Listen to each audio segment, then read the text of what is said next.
درود فراوان خدمت همه عزیزانی که توی هر پلتفرمی دمو آرت گالری رو دنبال میکنن و در کنار ما هستن. طبق آیین هر جمعه ما قرار هستش که امروز هم یک مصاحبه جذاب و دلنشین در کنار یکی از هنرمندان عزیز کشورمون که این نازنین کارهای هنرهای تجسمی رو دنبال میکنن و انجام میدن. البته من میذارم بیشتر خودشون توضیح بدن و ممنون هستیم که دعوت ما رو پذیرفتن. ریحان حسینی نازنین. ریحان جان خیلی خوش آمدی، ممنون که امروز مهمان ما هستی.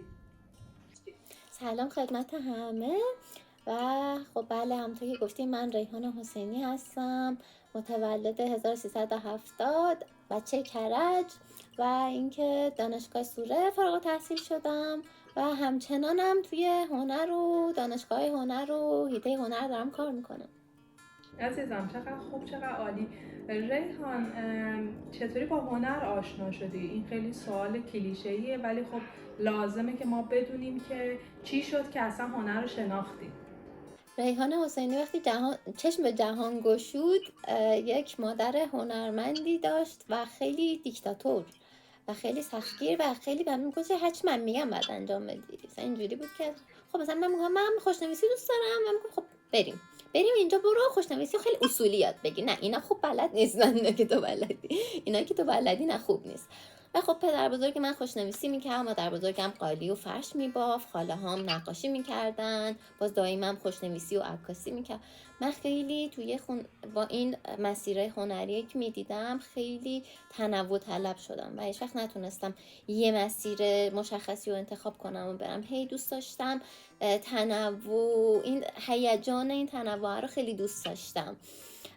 و خب این از این شاخه به شاخه پریدن برای من خیلی لذت داشته. من شاید برای هر کی ببینه اوه تو مثلا نمیدونی چی میخوای، ولی من میدونم چی میخوام. من یه هیجان بیش از حد از هنر میخوام. و خب الانم خب دارم توی کارگاه سفال کار میکنم 1 ساله و دوست دارم که تصویرایی که توی ذهنم دارم روی حجما بیارم و کاربردیش کنم. و همیشه تو ذهنم این بوده که اون کاراکترایی که تو ذهنم میسازم و بتونم مردم دیگه ببینن و استفاده کنن ازشون تو قالب مثلا ماگی، نمکدونی چیزی. میدونی که خیلی از کسایی که سمت هنر رفتن، حالا هم دوره‌ای‌های خودمون، حتی بسا زودتر از ما، یعنی قبلتر از ما، خب خیلی دغدغه اینو با این چالش مواجه بودن و دغدغه رو داشتن که خب خانواده هنر رو نمیپذیرفتن. پس تو از این لحاظ خیلی یه جورایی میشه گفت خوششانس بودی. وقتی که اول دبیرستان رو خوندم میخواستم برم برای انتخاب رشته کردن، خب چون سمت ما هنرستان فنی حرفه‌ای نبود، من گفتم خب من میرم کاردانش، مشکلی ندارم. و مدیر مدرسه خیلی مخالفت میکرد با این قضیه، تو درست خوبه باید بری ریاضی، تجربی، انسانی، نه فلان میسا. و من گریه میکنم، من نمیرم، من اصلا هر که تحصیل میکنم ولی این سه رشته رو نمیرم. بعد دیگه کلی مثلا پدرم دوندگی و این داستانا تا تونست که من از منطقه بیام بیرون و مثلا برم یه منطقه دیگه و فنی حرفه‌ای برم درس بخونم. و خب من توی مدرسه 17 شهریور کرج درس خوندم و پیش دانشگاهیم هم همونجا خوندم پیش هنر و بعدش دانشگاه سوره. عزیزم چقدر خوب، چقدر عالی. یعنی اون وقتی یه چیزی من میخوام ازت بپرسم، تو اصالتا واسه کجا هستی و یک کوچولو از هنر اون شهر برامون تعریف کن. من میدونم ولی برای کسایی که دارن ما رو میبینن یه توضیحی بده. مادرم یزدی هستن و خیلی خب توی یزد سفال و این داستانا خیلی هستش. مادر من یادم هر وقت ما میرفتیم یزد، به جایی که مثلا واسه خونه شیرینی های یزدم خیلی معروفه، به جایی که مثلا به جای قطاب و باقلوا اینا مثلا یزد بیاره برای خونه، همیشه یه چمدون پر سفال می آورد و دور خونهمون همیشه سفال بود. مامان من خیلی سفال دوست داشت. پدر بزرگ منم همیشه به لهجه یزدی میگفتش که مریم بابا دوباره کندلی رفتی خریدی. یزدی به صفحه یزدی بلدی؟ خیلی کم متوجه میشم ولی اونقدر رو نمیتونم لهجه دار صحبت کنم، به خاطر که پدر بزرگم هم مثلا از 19 سالگی اومده بود کرج. چقدر خوب که اینقدر خانوادت اهل هنر بودن و تو رفتی سفال رو الان انتخاب کردی. من خودم قبلا با سفال کار کردم. یه چیزی که درون من موقع کار کردم با سفال بیدار میشه اینه که وقتی تو با دستت مشغول لمس کردن یک مخلوطی از خاک و آب میشی، این حسی که درون تو بیدار میشه، من هیچ وقت نتونستم براش هیچ کلمه رو جایگزین کنم، هیچ وقت نتونستم براش کلمه پیدا کنم. فقط همیشه با خودم گفتم چرا وقتی که من با گل کار میکنم، اونم نه خیلی حرفه‌ای، فقط در حد اینکه بخوام یه کوچولو کار کنم در این حد، چرا انقدر حالم خوب میشه.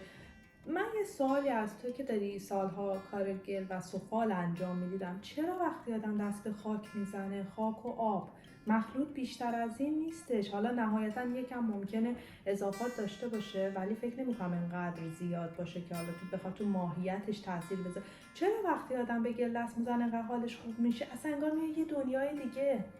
به نظر من چون 2 تا عنصر اصلی روی این هست، آب و خاک هستش و اینکه تو نمیدونم، اصلا میدونی من واقعا اینم خودم تجربه کردم که محو این کار با گله میشم.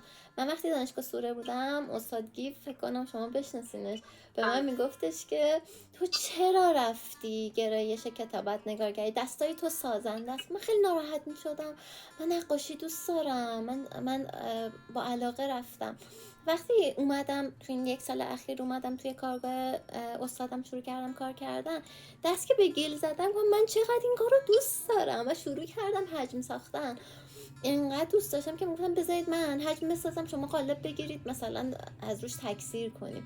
و خدا رو شکر میکنم که خانم انصاری استادم هم همیشه پشت من بودن و همیشه ایده های سمی منو اجرا کردن. کاری که میکنی، یعنی سبکی که کار میکنی توی سفال، بیشتر به چه سبکی، بیشتر به چه سمت و سویه؟ اولش که رفتم کارگاه خانم انصاری، بچه ها ریختگری میکردن، داخل قالب تو قاب میریختن و در میآوردن، یه لاینی بود ریختگری و در میآوردن، میومد قسمت پرداخت با من بود. خب من تازه وارد بودم و بعد فعلا پرداخت شروع میکردم به روش سنتی اساتید سنتی کار. بعد اول کار دونپایه شروع میکردی و خب من رفتم پرداخت و بعد دیگه به خانم انصاری گفتم که من عکاسی هم بلدم، دیگه شروع کردم براش عکاسی کردن اونجا و مثلا گفتم اینجوری عکس بگی، اونجوری عکس بگی، اینجوری بهتر میشه و اینا. خیلی چیز میکرد، حمایت میکرد وقتی بهش ایده میدادم. اینجوری نبود که مثلا ناراحت بشه، نه تو کار خودت مثلا سر به کار خودت باشه، اینجوری نکن اونجوری نکن. و خب گفتم انصاری میشه فقط ترانسفر میزد روی کاراش. انصاری میشه نقاشی بیاریم؟ گفت نقاشی آخه کارش زیاده، نمیدونم بگیره نگیره. بعد یه روز گفت فریا نقاشی بزنیم، که من یه عالمه طرح ایده هر چی که داشتم اومدم ریختیم وسط و شروع کردیم کار کردن. خانم انصاری ایده میداد، من ایده میدادم و فقط خودم 2 نفر بودیم تا دیماه. تا دیماه ما یه سری طرح داشتیم که دیگه دیماه مردم شروع کردن بهمون سفارش دادن. من یه طرحی حالت تذهیب طوری توی کار آوردم، توی 6 ضلعی طوری، یه نلبکی 6 ضلعی بود.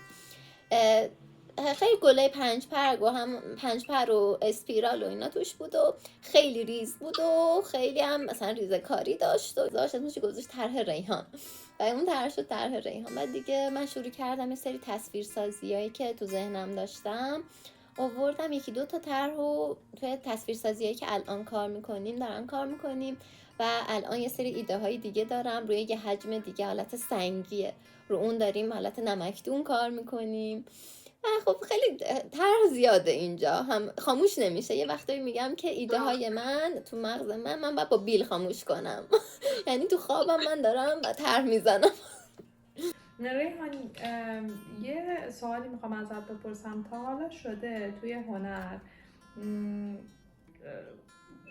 بدترین خاطره نه، ولی میتونی بهمون بگی دل شکننده ترین خاطره که برات توی هنر هست، وقتی که بهش فکر میکنی هنوز شاید بعد سالها احساس خوبی درت ایجاد نشه؟ حالا اینکه کسی بوده شاید میخواسته حالتو بگیره، یا کسی بوده که میخواسته تو رو منع کنه از راهی که داری میری. چون من با دوستان قبلی که صحبت کردم، مصاحبه داشتیم، همه ما، من تا قبل از اینکه دمو راه اندازی بکنم و مصاحبه‌امو شروع کنم، همیشه فکر می‌کردم این منم که خاطره بد دارم، این منم که حالمو گرفتم، چون شاید استاد به هر دلیلی من خوشش نمی‌اومد و حالمو میگرفته. و من متوجه شدم که وقتی یه استادکار از شاگردش خیلی منفی انتقاد کنه یا خیلی تند یا حتی دلشو بشکونه، اون شاگرد میتونه سالها اینو با خودش حمل کنه. کما اینکه من خودم خاطره ای رو دارم از دانشگاه که الان حدود 13 سال شاید 14 سال از اون خاطره میگذره، ولی من هنوز وقتی که راجبش صحبت میکنم حالم بد میشه، با اینکه اصلا گذشت، خیلی گذشته. ولی تو داری از اون خاطره ها، نمیخوام منفی کنم جو، ولی میخوام یه مقدار راجب چالش های هنرم صحبت کنیم با هم. نه اتفاقا اصلا اینجوری نیستش. به نظر من شاید تو باید اون حرف رو میشنیدی. من خودم باید اون حرفا رو میشنیدم که درس بگیرم. شاید یه درسی بوده. الان به این آگاهی رسیدم که اون حرف آزاردهنده درسی بوده برای من. ولی خب بوده. من توی دانشگاه هنر استاد عکاسیمون که من تخصصی عکاسی کار میکردم اونجا، برگشت گفتش که یه عکسی من گذاشتم توی یه گروهی که بچه ها تکالیفشون رو میذاشتم و استاد ریپلای کرد، دقیقا عکس منو ریپلای کرد و نوشت کثافت بصری. و من تا مدت ها بعد از اینکه فارغ التحصیل شدم نمیتونستم دست به دوربین بزنم. دستم اینجوری میشد و خب میدونی من بچگی ADHD داشتم و خب خیلی بالا پایین میپریدم و اصلا یه جا نمیشه. هنوزم ADHD هستش، خیلی تکون میخورم، سعی میکنم تکون نخورم زیاد. ولی خب مثلا خیلی هم پرحرف بودم. یکی یه حرفی میزد جوابشو میدادم، بابام میگفت جواب بده، بابام دوام نمیکرد. بعد میگفت حتی اگه من حرف زور زدم به جوابمو بده. یعنی اینجوری بابام منو بزرگ کرده بود. بعد و خب وقتی که استاد به من این حرف رو زد گفتم استاد ببخشید، همینجوری تو جمعم برگشتم گفتم جای اینکه شما انگیزه بدی به شاگردت که بهتر کار کنه، داری انگیزه ای ما رو نابود میکنی. بعد اینجوری که حسینی سعی نکن که بچه ها رو بر علیه من بنشونی. گفتم من کسی رو بر علیه شما نمی نشونم، ولی دارم شخصیت واقعی شما رو میکنم استاد. و این بحثی شد بین ما و خب دیگه اصلا منجر به این شد که کلا رابطه استاد شاگردی شکراب شد. یعنی اینقدر این من هی کشش دادم، اون هی گفت، من هی گفتم، و رابطه استاد شاگردی با اینکه من از دانشگاه سوره ایشون رو میشناختم و بعد از 12-13 سال این رابطه کلا تموم شد. خیلی متاسفانه میشه گفتش که بعضی رفتارا دقیقا میمونه سالها. درسته باید بعضی اتفاقا بیفته. حالا اینو بذاریم کنار. یه خاطره خوب داری که وقتی بهش فکر میکنی حالت خوب بشه؟ ببین همه ما توی هنر، من همیشه اینو میگم شاید ما توی هنر به خیلی جاها برسیم، خیلی بزرگ بشیم تو کارمون، خیلی حرفا برای گفتن داشته باشیم، ولی من میگم آدم باید یادش باشه اولین نفر کی قلم و دستش داد. حالا اگه تو نقاشی اولین نفر کی مداد و دستت داد، کی حامی تو بود. ببین من خودم همیشه میگم، من وقتی که این دمو رو راه انداختم خیلی ها کنار من اومدن، با هم راه اومدن، حتی خودتو. من یادم یه پیامی برام فرستادی که خیلی دلگرم کننده بود. من بهت گفتم که یکم پیج جون بگیره و تو به من گفتی حتما ما کمکت میکنیم، ما هولت میدیم، چرا که نه. ببین من شاید باورت نشه ولی یه وقتی که حالم بد میشه میرم اونو میخونم. بالاخره همه ما آدمیزادیم، ممکنه یه وقتی احساس اینو بکنیم که اون روندی که من دارم پیش میرم آیا با اون چیزی که من تخمین میزنم، با اون تایمی که با اون زمانی که من توی ذهنم هست، به اون چیزی که میخوام میرسم. و اون حرف تو خیلی تاثیرگذار بود و شاید خودت ندونی چقدر توی حال من تاثیر داشت، ولی داشت. من میتونم بهت بگم خیلی هم داشت. حالا میخوام بهت بگم که ازت این سوال بپرسم، تو توی روند هنر اون راه پرپیچ و خمی که رفتی، نمیخوام بگم کی مشوقت بوده، میخوام سوالم اینه که کی بهتون حس خوب هنریت داده؟ اولین بار مادرم خیلی همیشه مامان من نیمرخ‌های مامانم نیمرخ میکشید، مامانم نیمرخ یه خانوم میکشید همیشه و موهای مجعد و مثلا میزان پیلی شده و اینا. همیشه تو نقاش با خودکار مداد همیشه با تلفن صحبت میکشیدن که چه ابرو کشیدن، نیمرخ کشیدن و خیلی مثلا میدیدم مامانم نقاشی میکنه. و باز پدر بزرگم وقتی که خوشنویسی میکرد اون کشیدگی روی قلم رو کاغذ، این جیری که میکرد هنوز که هنوزه توی سرم میپیچه. یا داییم خوشنویسی میکرد، یا یادم خاله هام کارهای هنری میکردن. ببین توی انگار خونم جریان بدم وقتی که یادم میاد من با بزرگم یه جور پرنده خیلی هم خوب میکشید. بعد اون پرنده رو قشنگ میکشید رو شاخه میشد و با جزئیات پراش و اینا همه رو میکشید. و من وقتی که اومدم دانشگاه خب من اونقدر با نگارگری آشناییت نداشتم، میخواستم تغییر رشته بدم و وقتی که یه سری مسیرهای هنری رو دیدم گفتم من چقدر توی این خانواده فقط اینا رو دیدم، هنر سنتی دیدم. من خیلی دنبال هنر مدرن بودم همش و خب وقتی که هنر سنتی رو دیدم گفتم من توی این خانواده رشد کردم، با این هنر سنتی رشد کردم، چرا رهاش کنم؟ گفتم من میتونم مدرن و سنتی رو با هم دیگه ترکیب کنم، چرا که نه. و خب همیشه نظرم این بود که میشه این دوتا رو با هم دیگه کنار هم دیگه داشت. وقتی هم که اون پرنده‌ای به در بزرگیم همیشه من یاد گل و مرغای نگارگری مینداخت و وقتی یه گل مرغ میبینم یکی داره کار میکنه یادم میفته به بابا بزرگم که با مداد میشست برام میکشید دفتر و میگفتش که همیشه یادم دفتر نقاشی رو میبردم، بابا بزرگم برام یه دونه پرنده همون نوع پرنده رم بلد بود ولی خیلی هم خوب میکشید. ریحان اگر تا حالا به این فکر کردی سمت هنر کاشکی نمیرفتم، مثلا کاش هنر نمیخوندم، یه کار دیگه میرفتم، یه چیز دیگه تو ذهنم بود، مثلا تو یه کار دیگه انجام میدم، تا حالا شده همچین چیزی بیاد توی ذهنت؟ سال 96 بحرانی تو زندگیم پیش اومد و خب مجبور شدم از هنر فاصله بگیرم. بعد از اینکه فارغ التحصیل شدم از سوره و اینا مجبور شدم از هنر فاصله بگیرم و رفتم توی استخری شروع کردم کار کردن و اونجا من نخام آسیب دید و 6 ماه نمیتونستم تکون بخورم و ممکن بود که دیگه اصلا کلا نتونم دست به هیچ کار هنری بزنم. و بعد از چند ماه تسلیم شدم که خب من دیگه نمیتونم ورزش کنم، نمیتونم کار هنری انجام بدم و خیلی ناراحت بودم از این قضیه. خب من با دستام همه کار باید بکنم، انگشتامو الان نمیتونم تکون بدم، چیکار کنم؟ و خب یه هنرمند، من میخوام عکاسی کنم بعد دوربین رو بگیرم دستم، میخوام نقاشی کنم بعد قلمو بگیرم دستم، هر کاری میخوام بکنم اینه. اگر من یه رشته دیگه بودم، چیز دیگه بودم، میتونستم مثلا الان درآمد داشته باشم، الان تو رخت خواب نباشم، الان افسردگی نگیرم، ولی یه جایی من تونستم خودم رو پیدا کنم و حقیقتا من توی این مسیر بیماری چون پدر بزرگم هم خیلی آدم عرفانی و درویش مسلکی بود، خیلی به عرفان رو آوردم. یهو خیلی عرفان مولانا با من عجین شد و خیلی من یه شناخت کلی داشتم در مورد مولانا، ولی بعد اون خیلی رفتم توی عرفان و خیلی این کمکم که احساس میکنم که یه شفای عرفانی داشتم من و این حولم میداد. نمیدونم شاید به نظر بقیه مسخره بیاد ولی برای من کار کرد. فکر میکنی الان اگه یه وسیله بودی چی بودی؟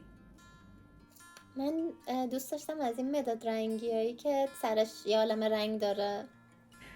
ریحان یه سوال دیگه هم دارم ازت. اگه قرار باشه تو توی یه غاری باشی، ما همراهیت میکنیم، وسیله هرچی بخواد وسیله هنری باهات همراهی میکنیم میاریم توی اون غاره و قرار هستش که تو آثارتو اونجا بذاری، 300-400 سال بعد آدما بیان توی اون غار خیلی اتفاقی کارای تو رو پیدا بکنن، ریحان چی برای ما توی اون غار به جا میذاره؟ چی برای آدمای 300 سال بعد 400 سال بعد به جا میذاره؟ چه حرفی توی سینش داره که لازم میدونه آدمای 300-400 سال بعد باید بفهمن، بشنون، ببینن؟ همه کارامو میذاشتم ولی خب از بین این همه اونم با ذهن که من هی از این شاخه به اون شاخه پریدم و نمیتونم همش رو انتخاب کنم، ولی میتونم که تو یه اثر بسازم که همه اینایی که بلدم توش باشه. سعی میکنم یه همچین چیزی باشه، ترکیب همه ایده هام باشه. دوست دارم یه شعر از مولانا که این روزا خیلی دارم زمزمش میکنم: آنگاه که آرامم در کارگه تقدیر، آرامتر از آهو بیبارترم از شیر. آنگاه که میکوشم در کار کنم تدبیر، رنج از پی رنج آید زنجیر پی زنجیر. و اینو این روزا خیلی خیلی همش دارم همش با خودم زمزمه میکنم. الان نظرم اینه. این خیلی خوبه که انقدر ذهن آماده‌ای داری و به اون آدم‌ها در سال‌های بعد میخوای همچین چیزی تقدیم کنی، بهشون هدیه بدی. این خیلی خوبه. و اینکه ریحان، من وقتی که با شما آشنا شدم، اول چیزی که توی پیجت برام خیلی جذاب بود، خیلی قابل احترام بود. اگه یادتم باشه قبل مصاحبه گفتم یه سوال خیلی شخصی دارم که بهت نمیگم، حالا الان میخوام بهت بگم. یه چیزی که خیلی جذبم کرد و خیلی برام شیرین بود، رابطه تو و پدرت بود. و اینکه تو اصلا یه هایلایت داری توی اینستاگرامت برای پدرت و من خیلی افتخار کردم که اینقدر رابطه تو و پدرت با هم خوب و صمیمیه و من احساس میکنم تو خیلی حرف برای گفتن داری. ما آماده بشنویم. من پدرم خب همیشه میرفت سر کار میومد. پدر من یه کارمند خب خیلی ساده‌ای بود و یادمه برای به جایی رسیدن من از هیچی دریغ نکرد. من میخواستم برم کلاس کنکور عملی. پدر من یه خط 912 داشت، خط 912 رو فروخت و من برم این کلاس. وقتی میگم بغض میکنم، پدرم خیلی بر من تلاش کرد و مثلا بچه ترکه بودم، کاراته کار میکردم، یه کفش کاری داشت، سایزش نبود، این کفش کاره رو رفت فروخت، مثلا من برم کلاس کاراته لباس کاراته بخرم. خب خیلی خیلی خیلی حمایت مالی شاید دستش تنگ بود ولی خیلی حمایت میکرد و با اینکه ما خیلی دعوا میکنیم با هم ولی این خیلی بر من شیرینه که با دوباره به هم دیگه برمیگردیم.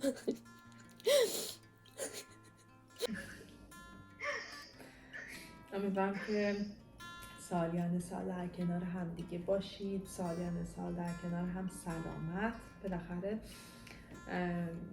من میگم برام خیلی جذاب بود و این رو گذاشته بودم که یعنی نمیخواستم هیچ آمادگی داشته باشی وقتی ازت میپرسم، برای اینکه لازم بود که ببینم اون چیزی که درون قلبت رو برام بیرون بیاری. و دقیقا همینطوره. ما وقتی که بچه هستیم خیلی شاید متوجه این نشیم که پدر مادرمون چقدر برامون فداکاری میکنن، ولی خب وقتی بزرگ میشیم نگاهمون تغییر میکنه، به خاطر اینکه فکر میکنم مثلا کلا دیدگاهمون به همه چی عوض میشه و خب بزرگتر هم میشیم، آگاهتر میشیم، پخته‌تر میشیم و همه چی متفاوت میشه. امیدوارم سالیان سال رابطه تو و پدرت و خانوادت همینجور گرم و صمیمی بمونه و من لذت ببرم. و یه چیز دیگه که من و تو با هم مشترک هستیم توش اینه، من و تو جفتمون حیوان خونگی داریم و اینکه یه کوچولو راجع به حست و اینکه آیا تا حالا حیوانات خونگی تو تأثیری توی خلق آثارت داشتن؟ یعنی مثلا اون حسی که بهت داده باعث شده تو یه مجسمه رو بسازی، چون اون حس خوبه رو باهاش تونستی یه چیزی خلق کنی. تا حالا با اون حس خوبی که از حیوان خونگیت گرفتی چیزی رو خلق کردی؟ با حیوانای خونگیم انگاری که من وقتی میرم بیرون تو جامعه میگردم و میام پر از انرژی منفی میشم. ما هنرمندا حالا نمیخوام خودم تو حیطه هنرمند بدونم، من هنر آموزم هنوز. ولی ماهایی که به هنر علاقه داریم وقتی که جذب میکنیم، همه خوب و بدی ها همه رو جذب میکنیم. ولی من حسی که دارم وقتی میام این دوتا رو بغل میکنم انگار همه اینا پاک میشه و من میشم یه موجودی که دوباره از نو متولد شده و همه این انرژی ها ازش دور شده و آماده است برای یه روز تازه. امیدوارم که هر کسی که این رو تجربه نکرده تجربه کنه این حس قشنگ رو. ریحان جون، من میخوام یه کوچولویی اضافه کنم، این که دمو آرت گالری قصد داره که با هنرمندای نازنینمون که صحبت میکنیم قرار هستش که هنرمندای عزیزمون آثار هنری رو که دوست دارن به صورت مزایده در اختیار ما قرار بدن و ما مزایده رو برگزار بکنیم و سهمی از فروش که قرار هستش از اون آثار هنری به دست بیادش رو با خیریه ناب قرار هستش که کار خیر انجام بدیم، یعنی نانآوری بکنیم. که البته من زیر این پست خیریه ناب رو تگ میکنم که اگر عزیزانی دوست داشتن اطلاعات بیشتری داشته باشن یا با خودشون در ارتباط باشن بتونن با خودشون ارتباط بگیرن. ریحان جون تو دوست داری که با در این مزایده همراه ما باشی، همکاری کنی با همون؟ هر تعداد کاری که بخواین در اختیارتون قرار میدم. چقدر انرژی خوبه، واقعا انرژی خیلی مثبت و خوبی داری. ریحان، برای کسایی که این مصاحبه رو دارن نگاه میکنن و ما میدونیم که تو خیلی کتاب خونی، اگه قرار باشه یک کتاب بهشون معرفی کنی که بخونن، هر نوع، حالا این کتاب میتونه شاخه روانشناسی، هنری، هر چیزی که خودت فکر میکنی خودت باهاش حالت خوب شده و اینو میخوای با دیگران تقسیم کنی، یک کتاب به ما معرفی کن. چیزی که عزیزم من همیشه، یعنی یه نمونهش توی چیزم دارم، تو کتاب خونم دارم و یه دونه کوچیکش و جیبیش و همیشه تو کیفم دارم، حافظه. عالی. امیدوارم که هر چیزی که توی ذهنت دوست داری برات محقق بشه. چیزی هست که بخوای به صحبت امروزمون اضافه کنی، درد و دلی، حرفی، هر چیزی که خودت دوست داری؟ این دوربین تقدیم به خودت. مثلا فقط به بچه‌ها بگم که هر کسی که هنر رو شروع میکنه جا نزنه، مخصوصا توی ایران خیلی شرایط سخته، میدونیم همه سخته، ولی اینکه جا نزنید، تلاش کنید و تا اونجا که میشه ایده هاتون رو هی پرورش بدین. من همیشه به بچه هم توی هنرستان گفتم بچه جا نزنید و حقتون رو بگیرید، همیشه گفتم. و خب این ما بودیم که انگاری که این نسل شجاع رو پرورش دادیم و خب خیلی بهشونم، به بچهای دهه 80 خیلی افتخار میکنم که من سال 95 باهاشون شروع کردم به تدریس کردن و الان همشون دانشجوان، بچه‌هایی که باشون اولین تدریسمو شروع کردم و واقعا بهشون افتخار میکنم، تک تکشونو، و مشتاقم که دهه 90 رو ببینم. اعتقادی دارم، حالا مذهبیش میشه که زکات دادن، ما باید زکات هنرمون رو بدیم، چیزی که بلدیم بدیم و من حس میکنم که با تدریس کردم، با چیزی که حتی خودم بلد نیستم، شاگردم از من میپرسه میگه خانم اینو چیکار کنم، این چجوری، مثلا همچین چیزی چجوریه، من میرم دنبالش، میگم نمیدونم ولی قول میدم هفته دیگه بهت برسونم. حتی شده باشه مبحث خیلی کمی ازش در بیارم، مقاله خارجی بخونم، فلان کنم، یوتیوب ببینم، میگم بهش توضیح میدم، میگم ببین این لینکاشه، اینجوریه، همه اینا رو بهش توضیح میدم. ولی میگم من حالا هر کسی، من حالا چون ما تو ایران بزرگ شدیم، ما با دین اسلام بزرگ شدیم، حالا اونقدر هم اعتقادی نیستم، ولی خب میگم باید زکاتش داده بشه و این یعنی زکات دادن و این که چیزی که بلدی از عمق قلبت به یک کسی رایگان ارائه بدی، به کسی که نداره اون ایده رو، اون فکر رو نداره، اون مسیرش رو گم کرده، شاید تو وسیله‌ای که اون بتونه راهش رو پیدا کنه و شاید یاد بگیره که بعداً کسی کمک کنه اصلا. و این به نظر من زنجیرواره، اگه ما یه جایی قطعش کنیم برای خودمونم قطع میشه، یه جایی بخوایم کمک بگیریم اون به ما کمک نمیکنه، یکی به ما کمک نمیکنه، اگر از دستت برمیاد کمک بکن، حتی یه ذره. اگه قرار باشه این برنامه رو، این صحبت و این مصاحبه رو تقدیم کنی به یه نفر، بین پدر مادرم نمیتونم انتخاب کنم، چون جفتشون برای من هیچ وقت کم نذاشتن، با اینکه من خیلی آدم زیاده خواه و بچه زیاده خواهی بودم و هیچ وقت به کم راضی نبودم، میگم میخوام بازم میخوام یاد بگیرم و ته نداشت و هنوز حمایتم میکنن، با اینکه خیلی به نظر من الان پیر و ناتوان شدم، هنوز حمایتم میکنن. ممنون که امروز در کنار ما بودی، متشکرم. امیدوارم که همیشه سلامت باشی، پله های موفقیتت رو همیشه ببینیم که داری میری بالا و امیدواریم به هر چیزی که توی ذهنت هستش برسی و برات تحقق پیدا کنی. ممنون، روزتون بخیر، خدا نگهدار.